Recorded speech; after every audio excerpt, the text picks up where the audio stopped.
Hi there, and welcome to the Accepted Authority podcast.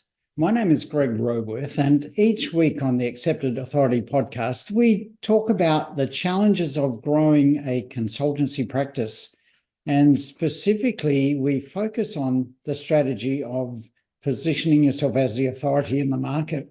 Because by being the authority in the market, you automatically attract the attention of your ideal clients. In today's episode, I want to talk about how to actually be attractive to your ideal clients. So by the end of this episode, I want to show you the three elements of being an attractive proposition to your ideal clients, and in a way that they automatically respond to your messages and automatically seek you out to be the firm that solves their problems. So let's dig into those three elements. And well, before we do that, let me just frame the problem around client attraction that I see most consultants struggling with. And that is that most consultants are doing things to try to attract their ideal clients. They are looking at social media, for example, and what they can post on social media to attract their ideal clients. They're doing webinars, they're doing seminars, they're doing podcasts like this one. And none of these things are wrong in themselves. You know, they're very vital elements. However, where the doing of those activities really is ineffective is when there's a lack of alignment in other aspects of the business. Now, that's where I talk about how to be attractive to your ideal clients. Because if you're doing things to try to attract them, you don't really focus on the right things that will attract them. We're doing things that we think will work. We're doing the tactical things that we're told will work to attract our ideal clients.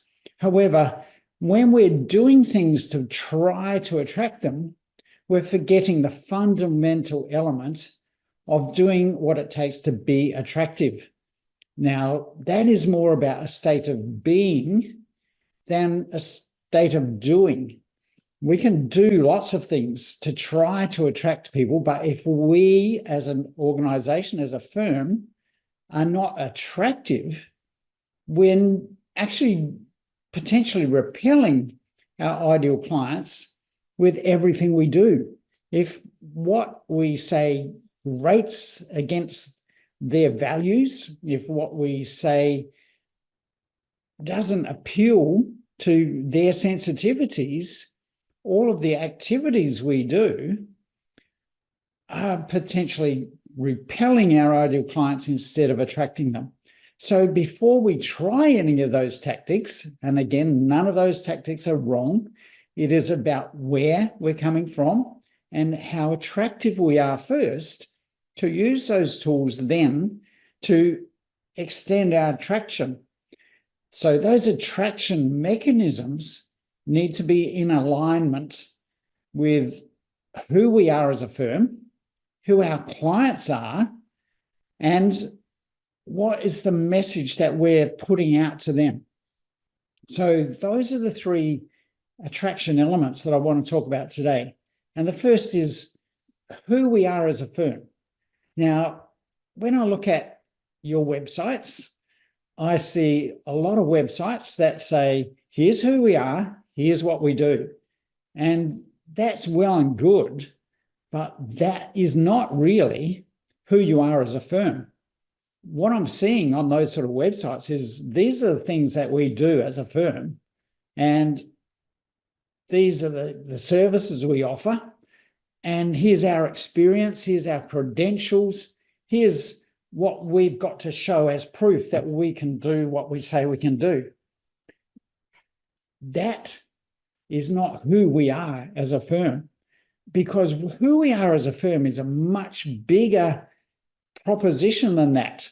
That is a very surface level indication of what we can do, but it is nowhere near a message about who we are that conveys what we can do. Now, when I talk about who we are as a firm, the fundamental elements of that is, first of all, what is our purpose? What do we stand for? What do we stand against? Why are we in existence as a firm? Those are the things that will align who we are with our ideal clients, not our services, not our credentials and experience, but our purpose, our reason for being, the cause that we have that's worth supporting. Because if we don't stand for something, if we don't have a cause that we're communicating to our target market, then our ideal clients don't resonate with anything else we're saying. We need to find the true believers, and they're the ideal clients, the clients who totally believe in our cause, the clients who are supporting what we have to do in the world, the clients who are on board with propelling us forward to achieve our mission. So if we do not have clarity around our purpose, if we're not really clear on our vision for the business, if we're not clear on what our mission is and are able to articulate that at a question from anybody, if we can't say, this is our mission, this is why we exist, this is what we're here to do, if we cannot convey that in a concise sentence at the drop of a hat, and we fumble over it, if we stumble over our words, if we have to think about that, then we lack alignment with our clients. We lack an alignment because they don't know what we stand for. And when they don't know what we stand for, there's a barrier between us and them.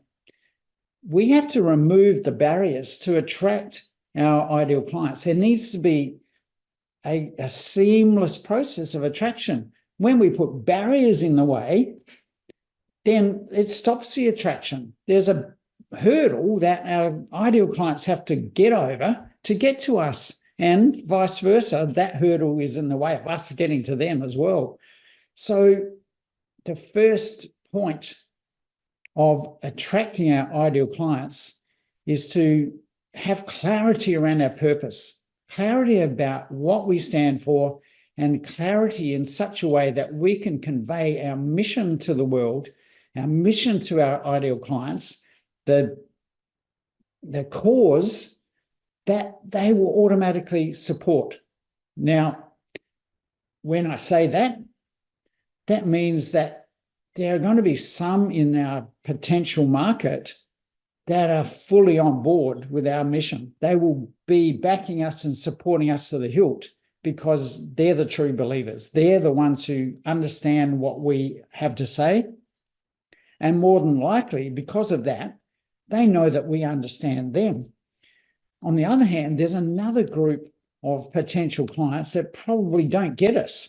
They probably wonder what we're trying to achieve. They're not even in the same ballpark as the cause that we're trying to achieve. And that's okay, because we don't need everyone in our target market to be successful. What we do need is to align our purpose with our true believers, with our ideal clients, in a narrow perspective. We need to have a real alignment with who we are and what we stand for and who our ideal clients are. So again, here, we need to be able to describe very clearly who our ideal clients are. We need to be able to know them when we pass them in the street. We need to be able to identify them when we look on LinkedIn. We need to be able to tell other people who we're looking for as an ideal client with so much clarity that they can't mistake them. So when we talk about who's our client and we answer with anyone who has a pulse, who can pay our fees, who is this sort of business, we're probably missing the mark. And I say that with tongue in cheek because I know that those sort of answers, again, lack clarity around who our ideal clients are. We need to know exactly who will be attracted to us. There's a perfect alignment between who we are and what we stand for and who our clients are and what they need. What they stand for is in alignment with us. What they need is in alignment with our purpose. So we need to know who they are so that there's a real clarity in our communication. There's an intimacy in our communication. There's a level of almost insider behavior. We're talking to people who we know will understand what we're talking about. But if we're talking to a broad market, if our messaging is like so much of what I see on your websites, where it's generic, we're offering platitudes, we're offering things that people would automatically expect us to be able to do, those things don't attract our ideal clients. In fact, they're the type of messages that repel our potential clients because they just smack of a lack of purpose. They smack of, we're in the business to make money, and that's all we care about. That's what you're portraying when you're saying we'll do just about anything for anybody. When your purpose is so broad and unaligned, you do not attract.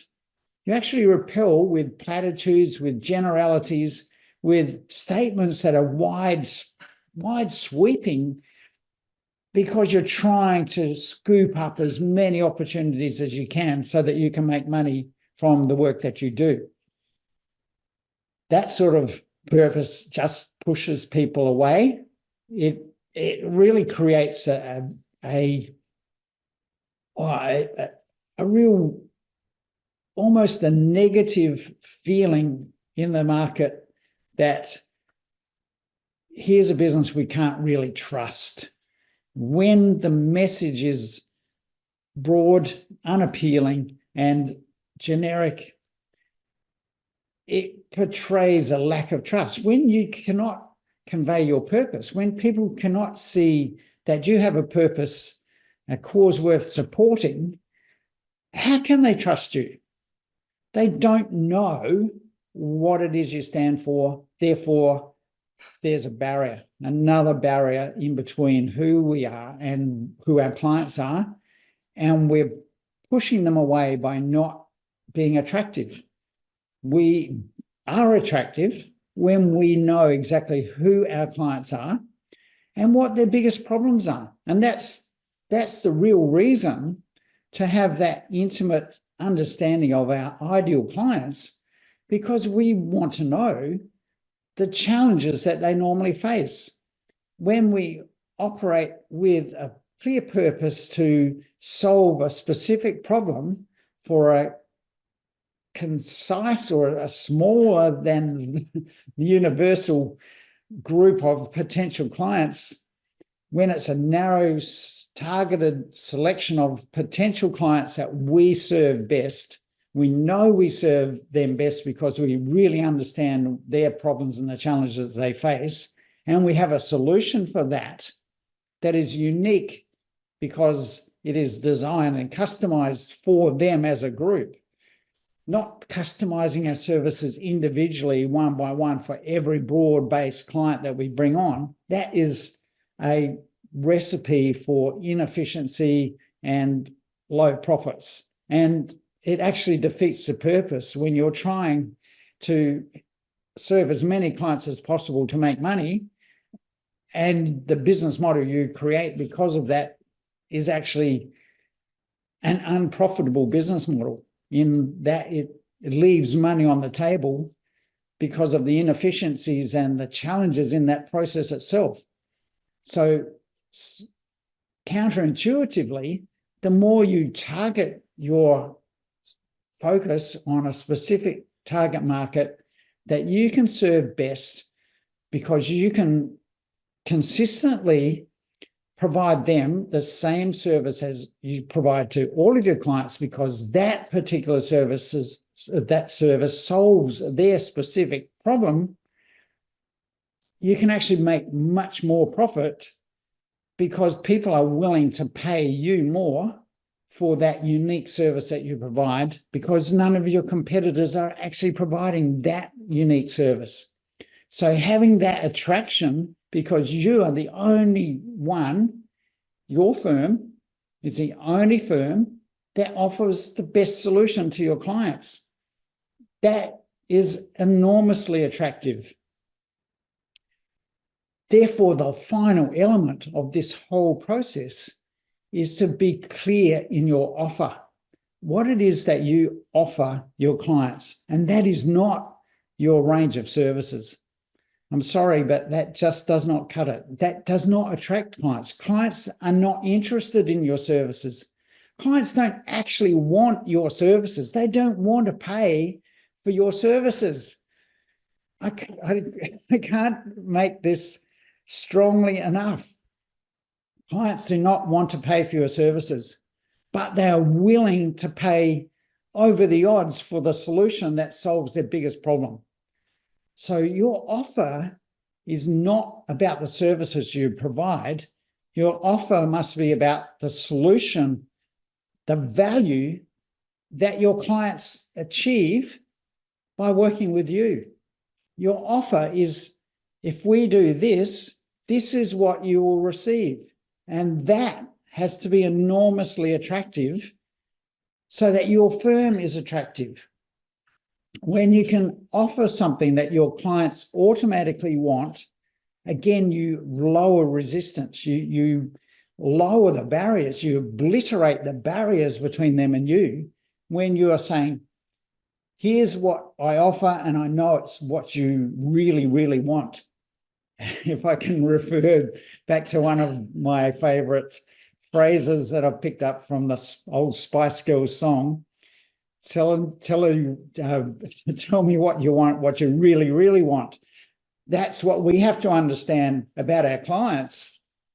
When we know what they really, really want, and we can offer them that, where's the resistance to that? That is enormously attractive. When we know what our clients really, really want, and we can tell them, this is what we're going to do for you, we will have people attracted to us in hordes. Now, when you look at that proposition, when you have alignment in those three elements, clarity around your purpose, clarity around your ideal client, your target market, your specific selected premium client that you serve best, and when you have alignment and clarity around the offer that you make to that specific group of target clients, your firm becomes enormously attractive, and the challenges of marketing almost disappear. We don't have to try hard to do marketing, to do all those tactical things that we're trying to do to attract clients, the things that are potentially repelling them because there's no alignment between our purpose, our target market, and our offer. When we have clarity and alignment around those three things, we automatically become so attractive to our ideal clients that they will be coming to us just like the people lining up outside the Apple stores when they have a new product. That's what I'm hoping that you would be aiming for, hoping that you can see the difference in what you're doing compared to who you're being. That is the secret to attracting your ideal clients, to being an attractive firm that has no challenge around marketing. When there's an alignment, there's a congruency between who you are and who your ideal clients are. So focus on that. Instead of looking at all the tactical things you can be doing to try to be attractive or to try to attract them, you're not trying to be attractive when you're trying to attract them. When you are looking to be attractive and focusing on those things, you automatically attract them. That's the message that I want you to receive today. I sincerely hope that you can see the benefit of focusing on being more attractive to your target market than, first of all, going out and trying to do all the things to drag them in. That's the difference here. So if you see that message, if you understand what I'm saying, and you would like some help with that, and we can provide that in a number of ways, even just the basic initial talk together to put you on the right track might be enough for you. And I'm willing to start the ball rolling with that. And if that's all you need from me, that's great. That's not a problem for me. If you walk away and take some advice and put it into action, I applaud you. If you do want to work with us beyond that, then we can have that discussion as well. So get in touch with me through my website, businessflightpath.com, or through a direct message on LinkedIn or Facebook. Let me know if you want more information, or if you'd like to have a full-on initial conversation about your situation, so we can focus on how you can be more attractive to your ideal clients and what you can do to increase your success in your firm. So that's it for the Accepted Authority podcast today. I hope you can see how focusing on being attractive to your ideal clients is much more effective than doing attraction mechanism, tactical activities. So I'll leave it there for today. My name's Greg Roworth. This is the Accepted Authority podcast. We'll see you all again next week.